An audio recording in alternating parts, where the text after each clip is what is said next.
अस्सलाम वालेकुम friends, welcome to खलीलियास product. दोस्तों, आज हमने एक और नई सीरीज़ स्टार्ट की है जो कि पीटीएस कंप्यूटर ऑपरेटर बीपीएस 12 के लिए जो past papers in police IT department के लिए पीटीएस ने कनेक्ट किया था 14 जून 2019 को, उसको हम बहुत ही एक्सप्लेन करेंगे, जिसमें हम छोटे से बड़ी चीज़ सबको एक्सप्लेन करेंगे पिक्चर की सूरत में और बातों के ज़रिए से मैं आपको बिल्कुल ये वजाहत के साथ बताऊंगा। दोस्तों, इससे पहले मैंने डेटा एंट्री ऑपरेटर की सीरीज़ भी अपलोड कर दी है जो कि आप मेरे चैनल पर जाकर प्लेलिस्ट में देख सकते हैं। अच्छा दोस्तों, इससे पहले मैं आपको एक रिक्वेस्ट करना चाहता हूं कि प्लीज़ मेरे चैनल को सब्सक्राइब कीजिए। वीडियो को डाउनलोड करने से पहले आप 3 मिनट तक लाजमी कम से कम देख लीजिए। अगर ज़्यादा आप देखते हैं तो वो भी आपका शुक्रिया। अच्छा दोस्तों, और लाइक और कमेंट लाजमी कीजिएगा। आप मुझे जो भी हिदायत करना चाहें, मतलब कि मैं कैसे आपको समझा रहा हूँ, उसके बाबत आप कुछ भी बताना चाहें या फिर कुछ सवालात हों तो वो आप लाजमी कमेंट करें, ताकि मेरी जो वीडियोस हैं और उसकी रेंज बढ़े, वो ज़्यादा लोगों तक पहुँच सके। अच्छा दोस्तों, तो हम स्टार्ट करते हैं आज के फर्स्ट क्वेश्चन के साथ। ये जो मैंने पेपर बनाया है, आपको मैंने बताया कि कम वायरल हुआ था, तो कुछ पिक्चर्स मुझे मिली हैं जिसमें चंद सवाल आते हैं, 5-7 सवाल, तो वो भी मैंने लिए। और वो लोग जिन्होंने ये टेस्ट दी थी और वो कंफर्म सवाल उनको याद है, तो वो भी मैंने जो है इसमें ऐड किए हैं। तो ये आपके लिए बहुत ही मुफीद होगी, क्योंकि वजाहत के साथ आपको बताने वाला हूँ, ये आपको समझ आ जाएगी और आपकी जो अपकमिंग जो टेस्ट हैं आपके लिए वो मुफीद होंगी, मतलब कि आप इससे फ़ायदा उठा सकेंगे और उसमें आप इनमें से आए हुए जो भी सवालात होंगे उनके सही जवाब चूज़ कर सकेंगे और इससे रिलेटेड आपको बहुत सारी मालूमात मिलेगी। अच्छा दोस्तों, तो स्टार्ट करते हैं। फर्स्ट क्वेश्चन है हमारे पास, the personal computer industry started by. दोस्तों, यहाँ पर बात हो रही है कि पर्सनल कंप्यूटर की इंडस्ट्री किसने स्टार्ट की थी। दोस्तों, पर्सनल कंप्यूटर की इंडस्ट्री स्टार्ट की थी आईबीएम ने। अभी आपको ये भी मालूम होना चाहिए कि पर्सनल कंप्यूटर है क्या। दोस्तों, यहाँ पर बात हो रही है टाइप्स ऑफ कंप्यूटर की। दोस्तों, कंप्यूटर की हमारे पास बहुत सारी टाइप्स हैं, जिसमें से पर्सनल कंप्यूटर भी एक टाइप है। पर्सनल कंप्यूटर कौन से कंप्यूटर हैं जो कि हम आमतौर पर घर पर यूज़ करते हैं, ऑफिस में आम वर्क के लिए यूज़ करते हैं, और दोस्तों हम कंप्यूटर सेंटर पर कंप्यूटर सिखाने के लिए यूज़ करते हैं। तो हम जो वो कंप्यूटर जिसके ऊपर एक बंदा एक टाइम पर काम कर सके, वो हमारा पर्सनल कंप्यूटर है। ठीक है, तो हमारे पास क्वेश्चन नंबर 2 है। क्वेश्चन नंबर 2 में, before a disk drive can access any sector record, a computer program has to provide the records disk address, what information does the address specify. अच्छा दोस्तों, ये बता रहा है कि जब भी डिस्क ड्राइव एक्सेस करता है किसी भी सेक्टर रिकॉर्ड को, सेक्टर रिकॉर्ड क्या होता है दोस्तों, हम जो भी स्टोर करते हैं वो सेक्टर में रिकॉर्ड होता है और उस सेक्टर का एक खास रिकॉर्ड है। ठीक है, तो अब आपका जो डिस्क ड्राइव है वो एक्सेस करता है जब भी किसी खास डेटा के सेक्टर को। ठीक है, तो एक कंप्यूटर प्रोग्राम जो है वो प्रोवाइड करता है उसका रिकॉर्ड, डिस्क एड्रेस। ठीक है, वो कहाँ पर डिस्क में कौन से एड्रेस पर है वो रिकॉर्ड जो कि आप फाइंड करना चाहते हैं, एक्सेस करना चाहते हैं। तो दोस्तों, उस एड्रेस में क्या क्या होता है दोस्तों, उस एड्रेस में ट्रैक नंबर होता है, उस एड्रेस में सेक्टर नंबर होता है, उस एड्रेस में सरफेस भी होता है, उसमें ये सब कुछ होता है, मतलब कि all of the above. D जो आंसर है वो बिल्कुल दुरुस्त है। अच्छा दोस्तों, question number 3, when LAN is arranged in such a way that each computer is connected directly to the hub, the configuration can be termed as dash network. दोस्तों, यहाँ पर बात हो रही है नेटवर्क की जो वेज हैं कनेक्ट करने के लिए। दोस्तों, नेटवर्क की बहुत सारी वेज हैं जिसके थ्रू हम कनेक्ट कर सकते हैं। सबसे पहले तो मैं आपको बताता चलूँ कि हमारे पास नेटवर्क की कितनी टाइप्स हैं। तो नेटवर्क की हमारी जो टाइप्स हैं वो कुल हैं हमारे पास 4, लैन, पैन, मेन और वैन। ठीक है, ये हमारे पास हैं। तो ये लाइन एरिया नेटवर्क है, ठीक है, तो पर्सनल एरिया नेटवर्क और मेट्रोपॉलिटन एरिया नेटवर्क और वाइड एरिया नेटवर्क। दोस्तों, आप इनको जो है इसके जो भी ये किसके लिए स्टैंड होते हैं, इनका जो फुल फॉर्म है वो आप गूगल पर ढूंढ लीजिए अच्छे से और आप इसको समझ भी लीजिए। ठीक है, लोकल एरिया नेटवर्क क्या है, पेन क्या है, मेन क्या है, वैन क्या है, उसके लिए आप कमेंट करें, मैं एक अलग से वीडियो बनाऊंगा और आपको ये डिस्क्राइब करके बताऊंगा। अच्छा दोस्तों, तो हम अपनी क्वेश्चन की तरफ चलते हैं। यहाँ पर ये बात हो रही है कि जब लैन के थ्रू कंप्यूटर, जब हमारे पास लैन नेटवर्क हो, ठीक है, और वो इस तरह से हमारे पास हो कि हर कंप्यूटर कनेक्टेड हो एक हब में, तो उस तरीके को हम क्या बोलेंगे दोस्तों। नेटवर्क जो है वो नेटवर्क यूज़ करने के लिए जो कंप्यूटर आपस में कनेक्टेड होते हैं उसकी बहुत सारी वेज हैं। तो उनमें से जो है यहाँ पर ये बात हो रही है कि जब कंप्यूटर कनेक्टेड हो एक हब से, तो वो वाला जो तरीका है उसको हम क्या बोलते हैं दोस्तों, उसको हम बोलते हैं स्टार्ट। ठीक है, और स्टार क्या है? स्टार एक टाइप है टोपोलॉजी की। टोपोलॉजी क्या है? टोपोलॉजी एक टर्म है जो कि हम यूज़ करते हैं कि एक कंप्यूटर दूसरे कंप्यूटर से किस तरह से किस वे में कनेक्टेड है। तो हमारे पास कुल जो भी टोपोलॉजीज़ हैं वो मैं आपको दिखा देता हूँ कि हमारे पास कौन कौन सी टोपोलॉजीज़ हैं। दोस्तों हमारे पास टोपोलॉजीज़ तो वैसे बहुत हैं, लेकिन यहाँ पर बात हो रही है स्टार टोपोलॉजी की, तो मैं आपको स्टार टोपोलॉजी समझा देता हूँ। दोस्तों स्टार टोपोलॉजी क्या होती है? दोस्तों इसमें एक हब दिया हुआ होता है, ठीक है, एक सेंट्रल डिवाइस दी हुई होती है जिसमें सभी कंप्यूटर जो हैं वो कनेक्टेड होते हैं ये इसके थ्रू। सही है। तो ये जो तरीका है वो आप देख सकते हैं कि इस नमूने में आपस में कनेक्टेड हैं कि एक स्टार का शेप बन जाता है ये। तो इसी वजह से हम इसको स्टार टोपोलॉजी कहते हैं। और दोस्तों यहाँ पर बात हो रही है लोकल एरिया नेटवर्क की। तो लोकल एरिया नेटवर्क जो कि हम छोटी सी एरिया के लिए नेटवर्क यूज़ करते हैं उसको हम लोकल एरिया नेटवर्क कहते हैं। तो आपको ये समझ आ गया कि स्टार टोपोलॉजी क्या होती है। स्टार टोपोलॉजी एक तरीका है कंप्यूटर को नेटवर्क से कनेक्ट करने का, जो कि इस तरीके से कनेक्ट किया जाता है कि उसमें से एक स्टार का शेप बन जाता है। अच्छा फ्रेंड्स, उसके बाद हमारे पास question number 4, what is the first stage in software development. दोस्तों सॉफ्टवेयर को डेवलप करने के लिए हमारे पास जो फर्स्ट स्टेज होती है वो होती है सिस्टम एनालिसिस।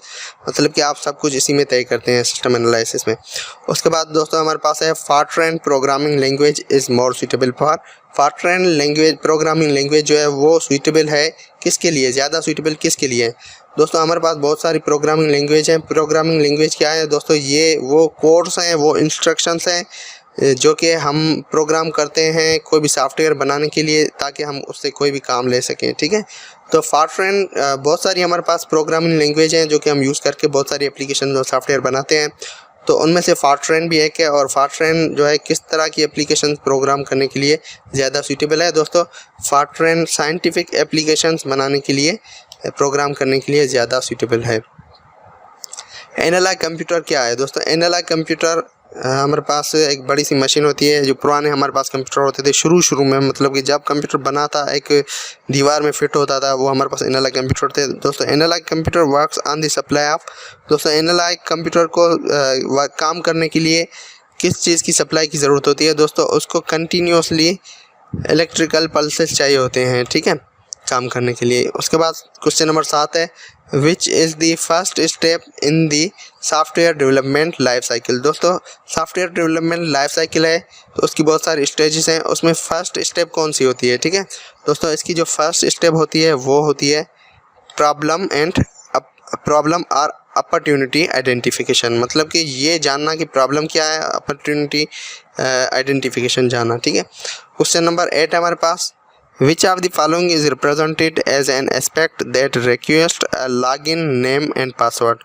अच्छा दोस्तों, हम जब भी लॉगिन करते हैं तो लॉगिन करने के लिए हमें नेम और पासवर्ड देना होता है, ठीक है। तो इस टर्म को हम क्या कहते हैं? इस एस्पेक्ट को हम क्या कहते हैं?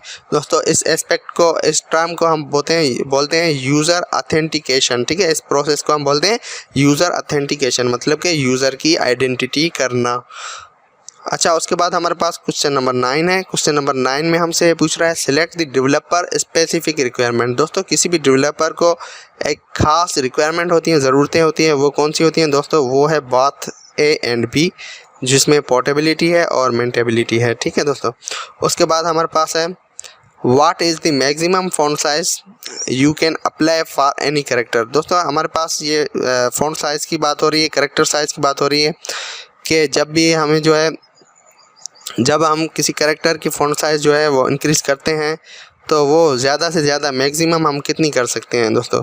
तो उसके लिए आपको पता होना चाहिए कि ये 1638 जो है वो बिल्कुल दुरुस्त जवाब है।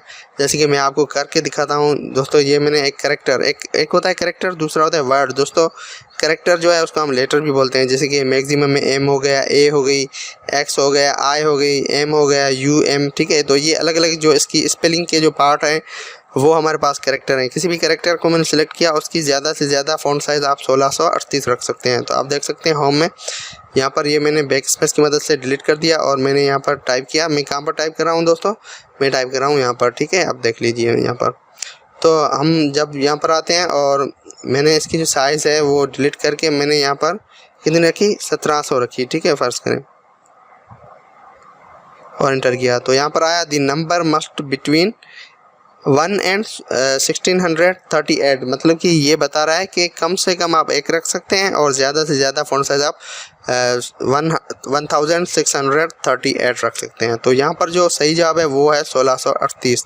तो आपके पास जो सही जवाब है वो है बी है आपके पास। Question number 11, which option in file pull down menu is used to close a file in MS Word. दोस्तों हमारे पास ये बात हो रही है फाइल पुल डाउन मेन्यू। हमारे पास ये जो फाइल है ना, इसको हम क्लिक करते हैं, हमारे पास जो मेन्यूज ओपन होकर आते हैं डाउन में, ठीक है, उसमें हमारे पास वो कौन सा ऑप्शन है जो कि यूज़ होता है किसी भी एमएस वर्ड के फाइल को क्लोज करने के लिए दोस्तों, ठीक है। तो यहाँ पर हमारे पास जो सही जवाब है वो है क्लोज का ऑप्शन। दोस्तों जब हम यहाँ पर आते हैं फाइल में और हमारे पास यहाँ पर ये ऑप्शन मिलता है क्लोज, जब हम ये क्लोज पर क्लिक करते हैं तो हमारे पास एमएस ऑफिस वर्ड का सॉफ्टवेयर बंद नहीं होता है, सॉफ्टवेयर क्लोज नहीं होता है, एग्जिट नहीं होता है। एक तो होता है कि सॉफ्टवेयर को आप क्लोज कर दें, जैसे कि मैं आपको ये बताऊं कि मैं एक न्यू फाइल ओपन करता हूं, मैंने यहाँ से ये इसको एग्जिट कर दिया, बंद कर दिया, ठीक है, बिल्कुल कट हो गया, बंद हो गया। लेकिन दोस्तों दूसरा हमारे पास होता है क्लोज। क्लोज से क्या होगा, वो डॉक्यूमेंट जो आपने ओपन किया हुआ है वो सिर्फ और सिर्फ क्लोज हो जाएगा, आपका सॉफ्टवेयर जो है वो क्लोज नहीं होगा, ठीक है। अच्छा दोस्तों, तो आपको ये पता चला कि क्लोज का ऑप्शन है। शॉर्टकट की for super subscript number in MS office. दोस्तों एक होता है सुपरस्क्रिप्ट, दूसरा होता है सबस्क्रिप्ट। दोस्तों सुपरस्क्रिप्ट और सबस्क्रिप्ट क्या होता है वो मैं आपको बताऊं। अच्छा दोस्तों, इसके लिए मैं आपको एक छोटा सा मिसाल दे देता हूं। जैसे कि हमारे पास एक्स स्क्वायर होता है, ठीक है, और हमारे पास H2O होता है। तो एक्स स्क्वायर करना है हमें, ये पावर में भेजना है, मतलब कि ऊपर भेजना है बेस से, ठीक है। तो हम क्या करेंगे, उसके लिए हम प्रेस करेंगे कंट्रोल शिफ्ट और प्लस की निशानी, जिसको हम सुपर स्क्रिप्ट बोलते हैं। तो मैंने कंट्रोल शिफ्ट और ये इक्वल का साइन वाला जो बटन है वो दबाया, तो ये जो है सुपर स्क्रिप्ट हो गया। लेकिन अच्छा, ऐसे हम सुपर स्क्रिप्ट बोलते हैं ऊपर भेजने को, ठीक है, पावर में भेजने को।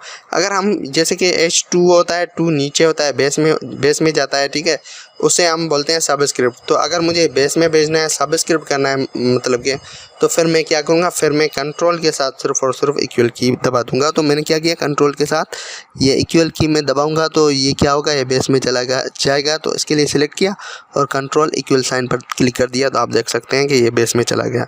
तो यहाँ पर सबस्क्रिप्ट बोलते हैं ये बेस में जाने के लिए, और सुपरस्क्रिप्ट बोलते हैं ऊपर पावर में जाने के लिए, ठीक है।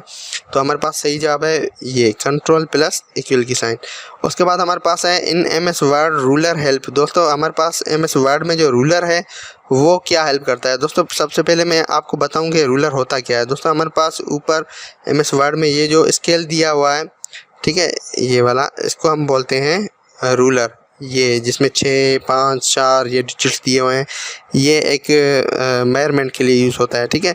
अच्छा दोस्तों, इसका क्या काम है, ये टैब्स को सेट करता है। दोस्तों टैब्स हमारे पास क्या होती है, हम टैब बटन प्रेस करते हैं तो एक खास जगह छोड़ जाता है, ये हमारे पास टैब स्टेप्स हैं, ठीक है, टैब स्टॉप्स हैं हमारे पास ये टैब्स बने हुए हैं। तो दोस्तों ये यूज़ होता है सेट टैब स्टॉप्स, मतलब कि हम जब टैब का बटन हम दबाएं तो ये कर्सर हमारा कहाँ पर स्टॉप करे, ठीक है, तो वो सेट करने के लिए यूज़ होता है। टू सेट इंडेंट्स, हमारे पास जो इंडेंट्स हैं उसको सेट करने के लिए यूज़ होता है। देखिए इंडेंट्स जो है वो कम कर रहा हूँ, बराबर कर रहा हूँ, तो ये सेट करने के लिए यूज़ होता है। टू चेंज पेज मार्जिन, ठीक है, पेज मार्जिन जो है वो भी, ये हमारे पास मार्जिन है जो कि खाली जगह हम जो कोनों पर छोड़ते हैं, ऊपर नीचे दोनों साइड पर, वो मार्जिन कहलाती है। वो मार्जिन सेट करने के लिए भी हम रूलर को यूज़ करते हैं। तो मतलब कि इसका डी जो जवाब है वो बिल्कुल दुरुस्त है, ऑल ऑफ दी अबव। अच्छा दोस्तों, उसके बाद हमारे पास 40 नंबर है, how will MS word respond in repeated word. दोस्तों हम जब भी एमएस ऑफिस वर्ड में एक रिपीटेड वर्ड लिखेंगे, एक ही वर्ड हम दो मरतबा लिखेंगे, तो फिर क्या होगा, फिर एमएस वर्ड क्या करेगा। दोस्तों ये हमारे पास वर्ड लिखा हुआ है, तो मैं यहीं पर फिर से दोबारा वर्ड लिख देता हूँ।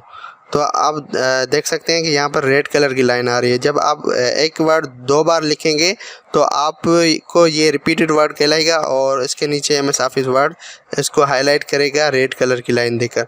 तो रेड वेवी लाइन, मतलब कि बराबर लाइन नहीं होगी, वेवी होगी, ऊपर नीचे, ठीक है, अंडर दी रिपीटेड वर्ड। जो आप वर्ड रिपीट करेंगे उसके नीचे ये रेड कलर की लाइन देगा, वेवी लाइन देगा। तो ये जवाब बिल्कुल दुरुस्त है आपका ए, ठीक है।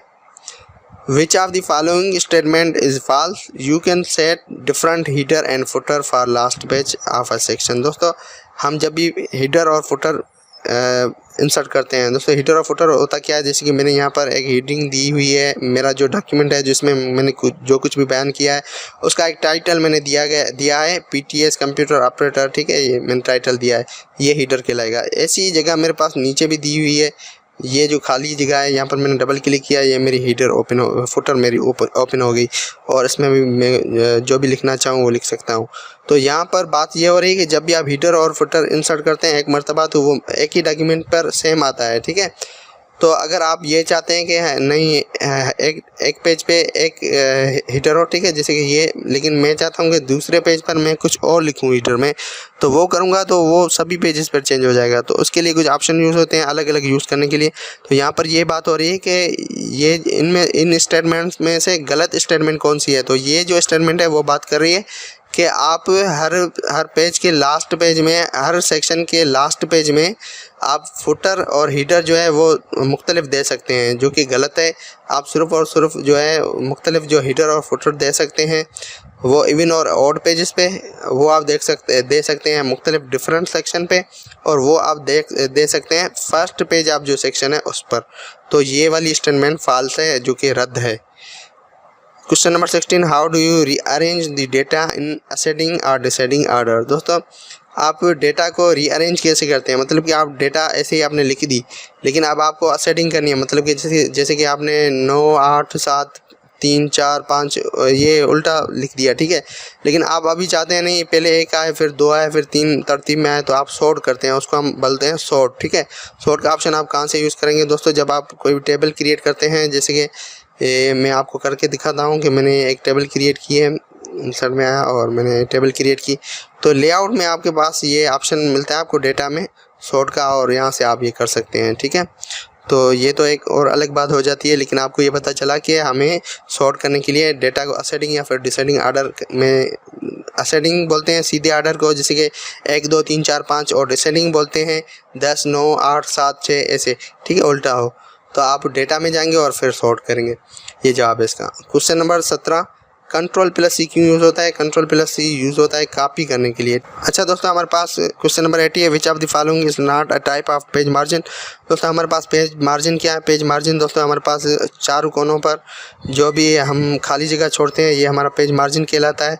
और दोस्तों हमारे पास मार्जिन की कौन सी टाइप इनमें से कौन नहीं है, मतलब कि टॉप वाली मार्जिन भी होती है, लेफ़्ट में भी होती है, राइट में भी होती है, और लेफ़्ट में भी होती है, बॉटम में भी होती है, लेकिन सेंटर मार्जिन हमारे पास नहीं होती है। हम सेंटर में खाली जगह नहीं छोड़ते हैं। Shortcut to close a document is dash. दोस्तों एक होता है Alt F4, जिससे आप मुकम्मल डॉक्यूमेंट जो है वो एग्जिट कर सकते हैं, बंद कर सकते हैं। एक होता है Ctrl+W, जिसकी मदद से आप ये जो डॉक्यूमेंट मैंने ओपन किया हुआ है इसको आप क्लोज कर सकते हैं, जो कि मैंने आपको बताया कि आप यहाँ से भी कर सकते हैं।